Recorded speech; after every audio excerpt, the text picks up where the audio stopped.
In the third week of August 1944, on a road outside the French city of Chartres, a German staff colonel named Bodo Zimmermann sat inside a commandeered farmhouse and stared at a map that no longer matched the world outside the window. He had been with Army Group B since the Normandy landings in June. He had watched week by week as the Allied advance moved faster than any timetable his staff had prepared. What he was staring at that afternoon was not the advance itself. He had studied advances before.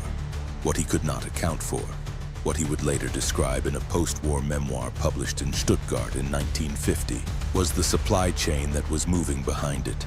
The American Army was pushing armored columns 60 miles inland from the beaches.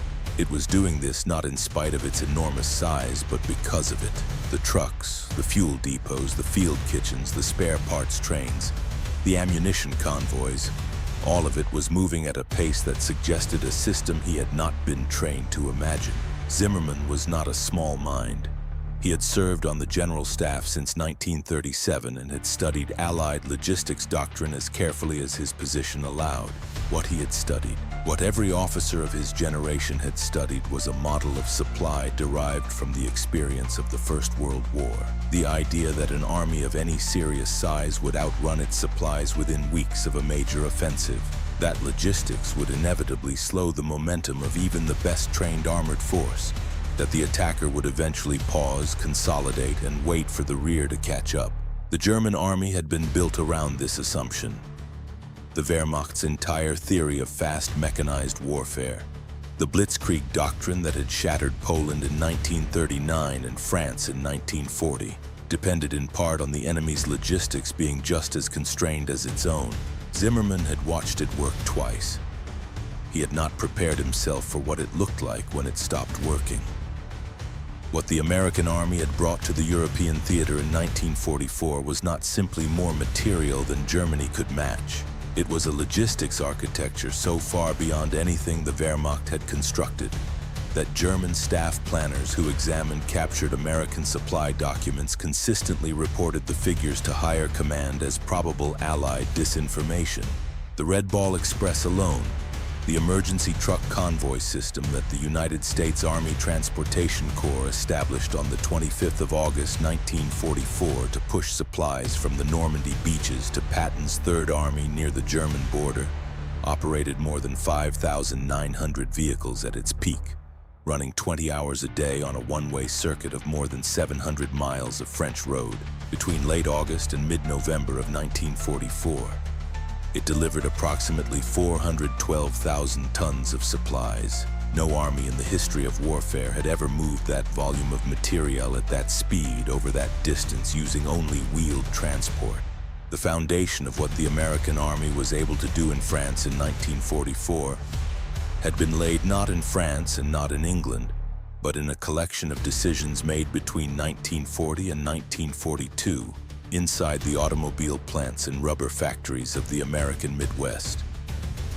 Understanding those decisions requires going back to a meeting that took place in Washington in the late summer of 1941, several months before the United States entered the war.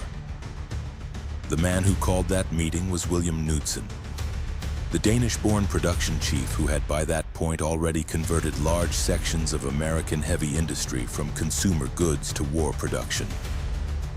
The question on the table was trucks. The United States Army had submitted a requirement for a standardized 2.5-ton cargo truck that could operate in unprepared roads in any climate, be serviced by ordinary mechanics using ordinary tools, be manufactured in sufficient numbers to equip not just the American Army, but potentially the armies of every Allied nation receiving Lend-Lease support. The truck that came out of that requirement was the GMC CCKW, built by General Motors' Yellow Truck and Coach Division at a plant in Pontiac, Michigan, later at facilities in St. Louis and other locations across the country. Between 1941 and 1945, American factories produced approximately 562,750 CCKW trucks in various configurations. The Germans called it the Jimmy, their own soldiers who encountered captured examples throughout the war. called it one of the most practical military vehicles they had ever seen. The Wehrmacht's own standard transport truck, the 3-ton Opel Blitz, was a capable vehicle, but it had been produced in a total of roughly 70,000 units across the entire war. The production gap between the two programs was not a matter of industrial efficiency. It was a matter of industrial scale that Germany's economy, even under Speer's aggressive rationalization program after 1942, was structurally unable to close.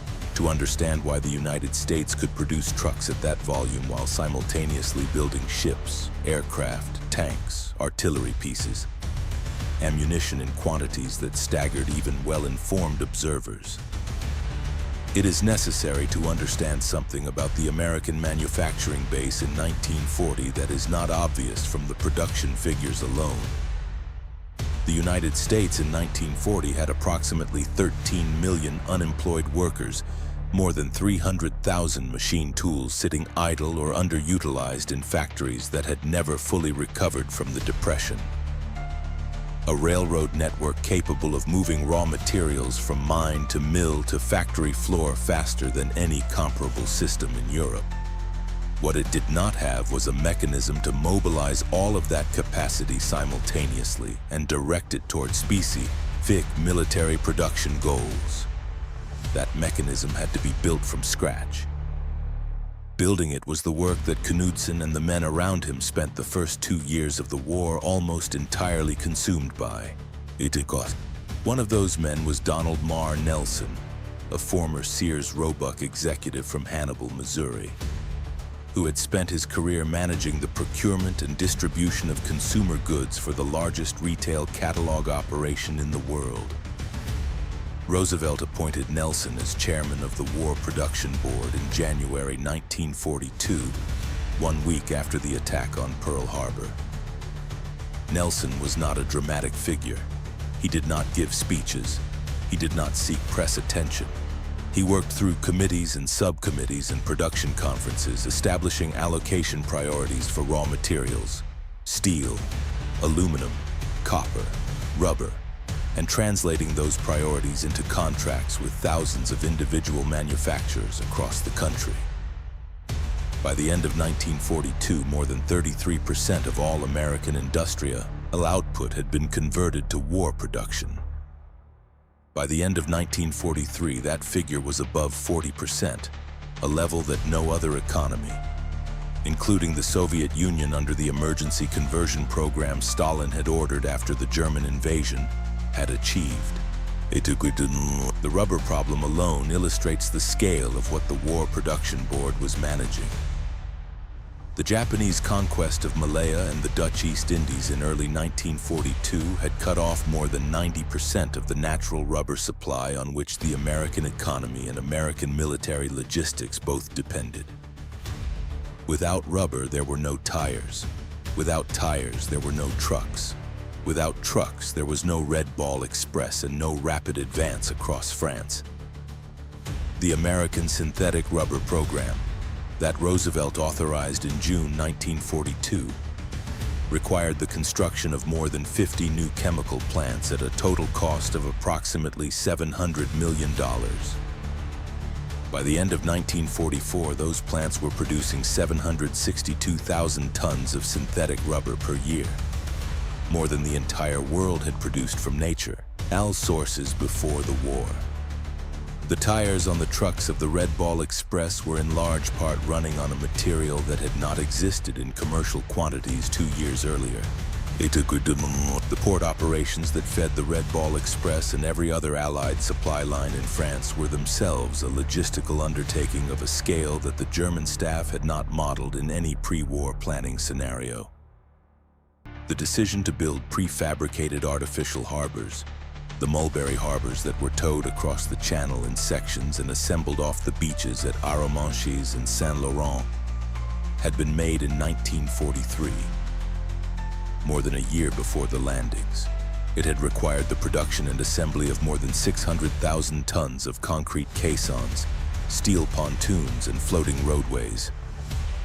After the American mulberry at Saint-Laurent was destroyed in a storm in mid-June 1944, The Army Transportation Corps improvised a direct over-the-beach supply operation using amphibious trucks called DUKWs, purpose-built vehicles that could drive off a landing craft in open water, cross the beach under their own power, deliver supplies directly to waiting trucks without any fixed port infrastructure at all. By late July, the Army was landing more than 20,000 tons of supplies per day over open beaches. The Germans had planned for the beaches to become a choke point. They had planned for the logistics of a cross-channel invasion to impose delays that would allow German armored reserves to reach the bridgehead before the Allied force could break out. The planning was not unreasonable given everything German staff doctrine said about supply lines and operational tempo. What it did not account for was the degree to which American industrial preparation had specifically targeted every single one of those expected choke points. The ports, the beaches, the fuel supply, the road network, the bridge crossings, and built or produced the specialized equipment to defeat each of them individually. The tank recovery vehicles that cleared disabled Shermans from the road so they wouldn't block the advance, the engineer bridging units that could throw a prefabricated span across a river in hours, the bulk fuel pipelines that the Army laid across the channel floor and extended overland behind the advancing columns.